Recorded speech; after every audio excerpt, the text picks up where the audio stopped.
రాజులు మొదటి గ్రంథము 6వ అధ్యాయంలో 6వ అధ్యాయము 7వ వచనాన్ని నేను చదువుతున్నానండి. రాజుల మొదటి గ్రంథము 6వ అధ్యాయము 7వ వచనం. అయితే మందిరము కట్టు సమయమున అది ముందుగా సిద్ధపరిచి తెచ్చిన రాళ్లతో కట్టబడెను. మందిరము కట్టు స్థలమున సుత్తె, గొడ్డలి మొదలైన ఇనుప పనిముట్ల ధ్వని ఎంత మాత్రమును వినబడలేదు. చాలండి అంతవరకు. ఇప్పటివరకు పాటలు పాడచ్చు, మనం ప్రభువును మనం ఆరాధించాము. ఆరాధనకు పాత్రుడు, మన స్తుతులకు పాత్రుడైన ప్రభువును కీర్తనల ద్వారా మనం ఆరాధించడం జరిగింది. మన ఆరాధనకు సహాయకరంగా కొన్ని మాటలు, మనకు తెలిసిన మాటలే మనం కొన్ని జ్ఞాపకం చేసుకుందామండి. మేము కుటుంబ ప్రార్థనలో ఈ రాజుల గ్రంథాన్ని రెండోసారి మేము చదవడం జరుగుతుంది. హైదరాబాదులో మేము ఉండగా మొదటిసారి పూర్తి చేసాము. ఇక్కడికి వచ్చిన తర్వాత మళ్ళీ రెండోసారి దీన్ని మేము ప్రారంభించడం జరిగింది. గత బైబిల్ స్టడీలో మనం జ్ఞాపకం చేసుకున్నట్టుగా దేవుడు ఒక్కసారి మాట్లాడాడు అంటే అది మనకి ఇంపార్టెంట్ అని, రెండోసారి కూడా మనతో మాట్లాడాడంటే అది వెరీ ఇంపార్టెంట్ అని మనం జ్ఞాపకం చేసుకుందాం. రెండోసారి కూడా మేము దీన్ని చదువుతున్నప్పుడు మళ్ళీ కొత్త విషయాలు మేము దీంట్లో అర్థం చేసుకోవడం జరిగింది, ఆలోచించడం జరిగింది.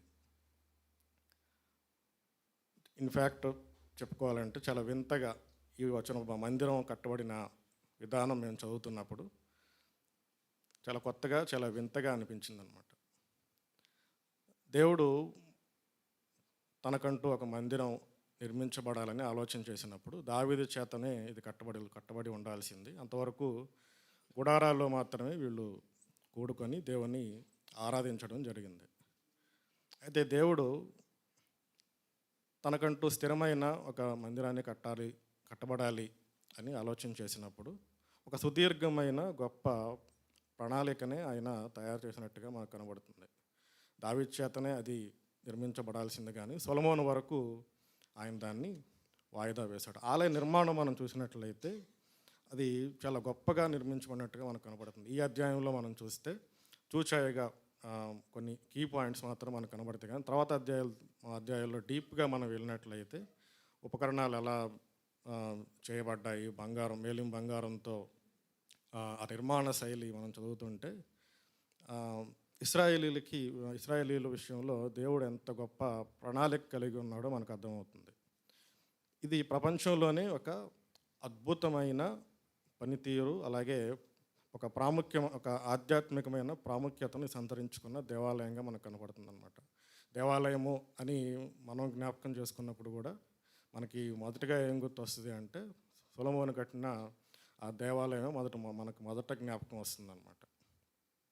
అయితే ఈ అధ్యాయంలో ఈ దేవాలయం గురించి రాయబడిన మాటలు మనం చూసినట్లయితే మొదటి వచనము అలాగే ఆఖరి 2 వచనాలు మనం చూస్తే దేవాలయం కట్టడం యొక్క ప్రారంభము, అది ఎప్పుడు ప్రారంభమైంది, ఎప్పుడు ముగించబడింది, ఎన్ని సంవత్సరాలు పట్టింది దేవాలయం ముగించబడడానికి అనే మాటలు మనకి రాయబడతాయి. అలాగే 2-3 వచనాల్లో మనం చూసినట్లయితే కొలతలు, మందిరం కట్టబడడానికి దేవుడు నియమించిన కొలతలు అక్కడ మనకు కనబడతాయి అన్నమాట. అలాగే 7వ వచనంలో మనం చూస్తే మందిరము ఎలా కట్టబడింది అనే మాట మనకు అక్కడ కనబడుతుంది. అలాగే 11వ వచనం నుంచి 13వ వచనం వరకు మనం చూసినట్లయితే ఈ నిర్మాణ దశలో ఉన్నప్పుడు దేవుడు సొలొమోనుకి ఇచ్చిన ఒక సందేశం అనేది మనకు కనపడుతుంది అన్నమాట.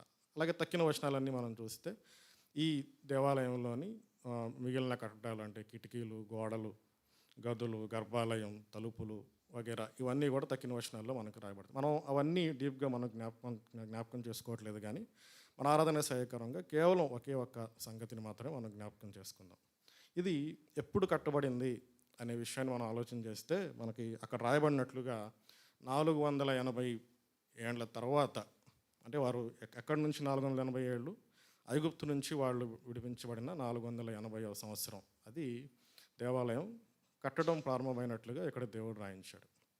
అంతవరకు కూడా దేవుడు ఇశ్రాయేలీయుల్ని కొంతమంది నాయకుల కింద ఉంచినట్టుగా మనకు కనబడుతుంది.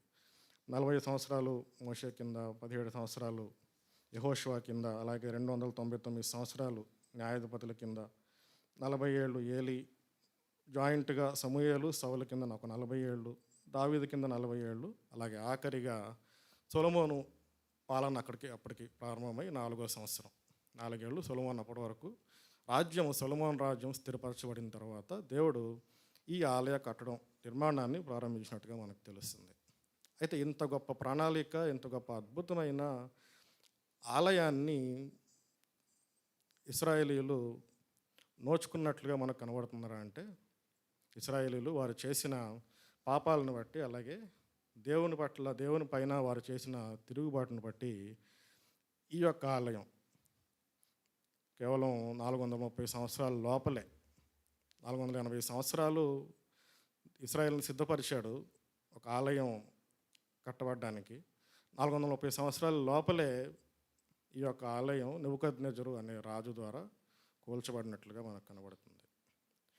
ఎందుకు వాళ్ళు నోచుకోలేకపోయారు అంటే, ఇశ్రాయేలీయులు వారు చేసిన పాపాన్ని బట్టి తమను తాము అనర్హులుగా చేసుకున్నారు. ఈ ఆలయం దేవుని ఆరాధించడానికి, ఈ ఆలయం వారు పొందుకోవడానికి వాళ్ళు అనర్హులుగా చేసుకున్నారు.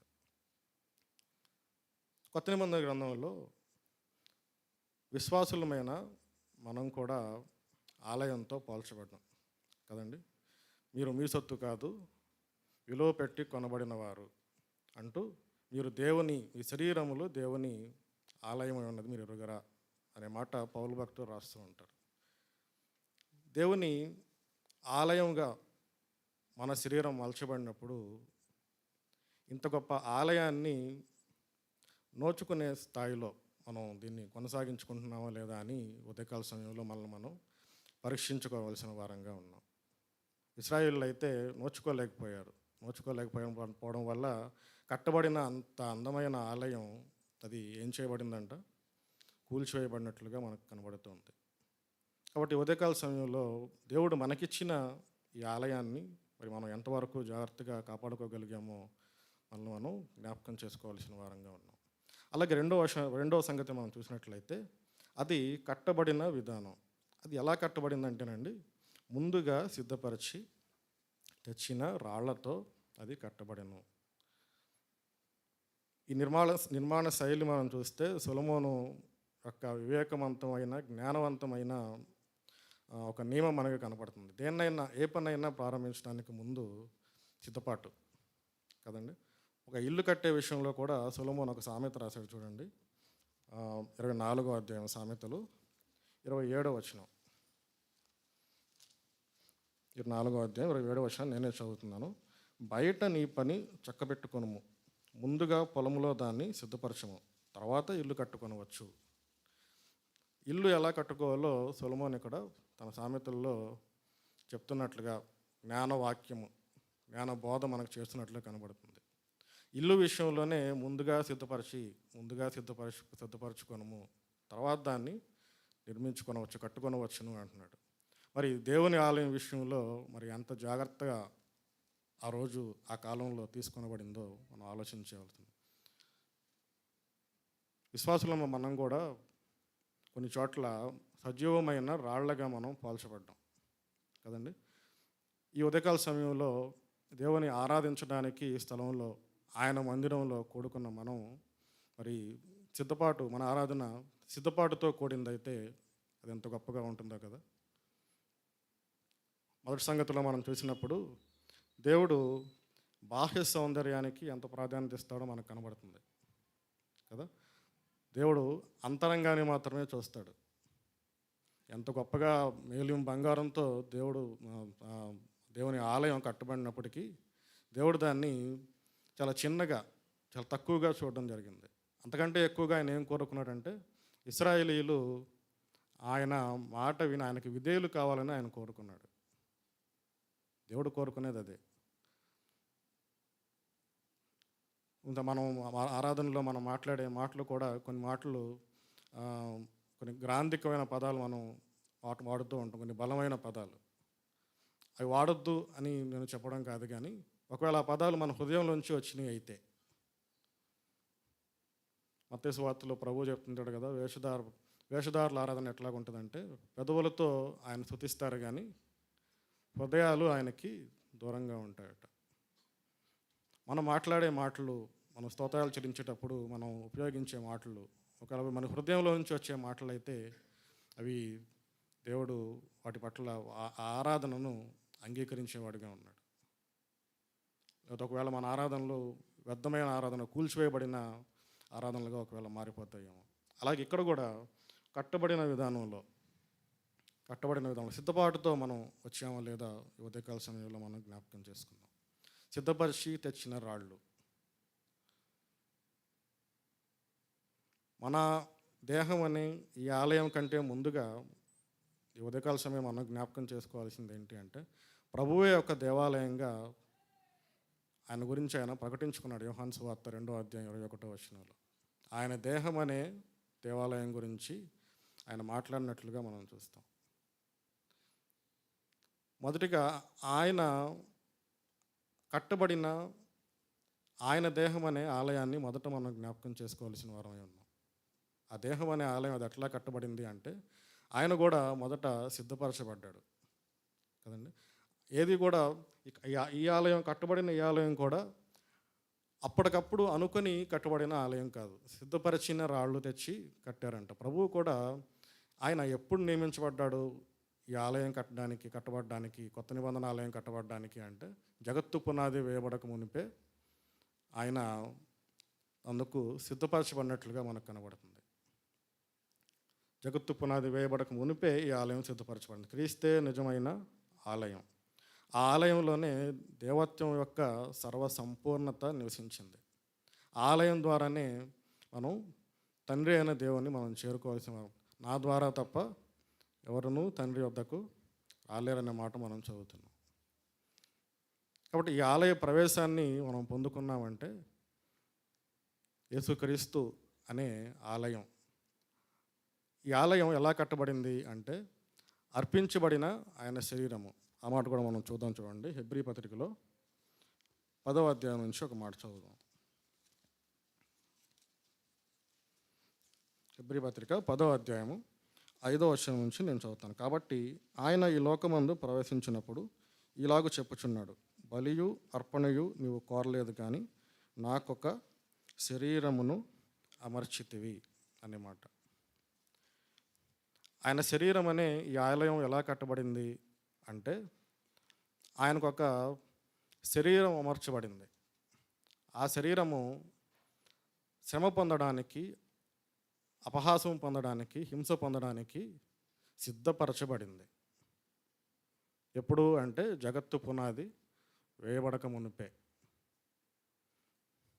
కాబట్టి ఉదయకాల సమయంలో జగత్తు పునాది వేయబడక మునిపే సిద్ధపరచబడిన ఆయన శరీరాన్ని మనం జ్ఞాపకం చేసుకుందాం. అంత మాత్రమే కాదు కానీ ఆయన శరీరంతో అంటగట్టబడిన మనము కూడా ఎలా పిలువబడ్డామంటే ఏక శరీరులుగా మనం పిలువబడ్డాం. అదే మాట మనం చదువుతుంటాం కదా, మీరు దీవించు ఆశీర్వచన పాత్రలోని త్రాగుట. చూద్దామండి ఆ మాట కూడా. కొరింథీయులకు రాసిన మొదటి పత్రిక 10వ అధ్యాయము 17వ వచనం, 16వ వచనం నుంచి నేను చదువుతున్నాను. మనం దీవించు ఆశీర్వచన పాత్రలోని త్రాగుట క్రీస్తు రక్తములో పాలు పుచ్చుకున్నటే కదా, మనం విరుచు రొట్టె తినుట క్రీస్తు శరీరములో పాలు పుచ్చుకున్నటే కదా, మనందరము ఆ ఒకటే రొట్టెలో పాలు పుచ్చుకొనుచున్నాము. రొట్టె ఒకటే గనుక అనేకులమైన మనము ఒక్క శరీరమై ఉన్నాము. మనందరం దేనిలో పాలు పంచుకుంటున్నామంటే క్రీస్తు యొక్క శరీరములో పాలు పంచుకోవడం ద్వారా మనందరం ఆయనతో కూడా ఏక శరీరులుగా మార్చుకున్నట్లుగా మనకు కనబడుతుంది. కాబట్టి కట్టబడిన ఈయన శరీరం అనే ఆలయం ఇది ఎలా సిద్ధపరచబడిందో ఒకసారి జ్ఞాపకం చేసుకుంటూ మనం కూడా సిద్ధపాటుతో కూడిన ఆరాధన మనం చేయగలిగితే అది ఎంత గొప్పగా ఉంటుందో. బాహ్యమైన ఆ సౌందర్యం కంటే దేవుడు ఆ సౌందర్యాన్ని, సిద్ధపాటుతో కూడిన అందమైన ఆరాధనను దేవుడు ఆగ్రహించేవాడిగా మనకు కనబడుతున్నాడు. కాబట్టి ఉదయకాల సమయంలో ఈ సంగతులు మనం జ్ఞాపకం చేసుకుందామండి. మన ఆరాధన వేషధారంతో కూడిన ఆరాధన కాకుండా మనం జాగ్రత్త పడదాం. అలాగే మన ఆరాధన సిద్ధపాటుతో కూడిన ఆరాధన. ఇక్కడ మనం చూసినట్లయితే మరొక మాట మనకు కనబడుతుంది. ఆలయంలో ఎలాంటి శబ్దము కూడా వినబడలేదట. క్వైట్నెస్ అనేది ఒక స్పిరిచువల్ ఎక్సర్సైజ్గా మనకు కనబడుతుంది ఇక్కడ. Quietness and silence. ఇక్కడ కూడా మనకి 2 రకాల ఆరాధకులు మనకు కనబడుతున్నారు.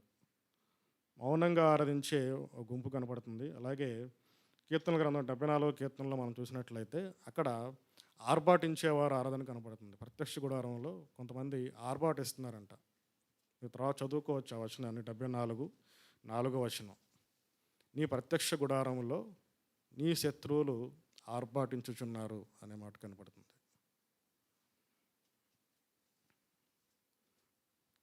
కాబట్టి మన ఆరాధన అది శాంతముతో, అది క్వైట్నెస్తో కూడిన ఆరాధన అయితే దేవుడు తను అంగీకరించేవాడిగా కనబడుతున్నాడు మనకి.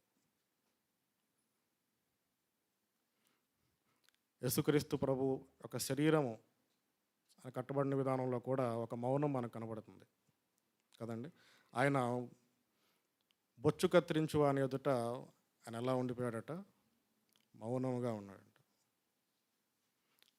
అబ్బాసంకులు ప్రార్థన చేస్తూ మాటిమాటికి ఈ మాట మాట్లాడుతూ ఉంటారు. ఈ మాట చెప్తుంటే ఏంటంటే, నువ్వు మౌనంగా ఉండిపోయావు ప్రభువా, నువ్వు నోరు తెరిస్తే మా బతుకులు ఏమైపోయావో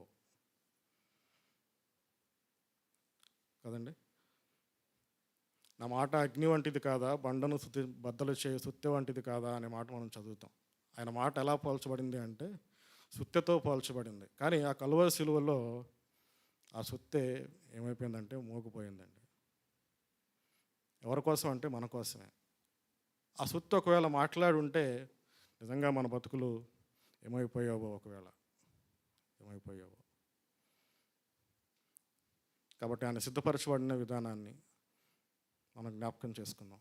సకల యుగములలో రాజైన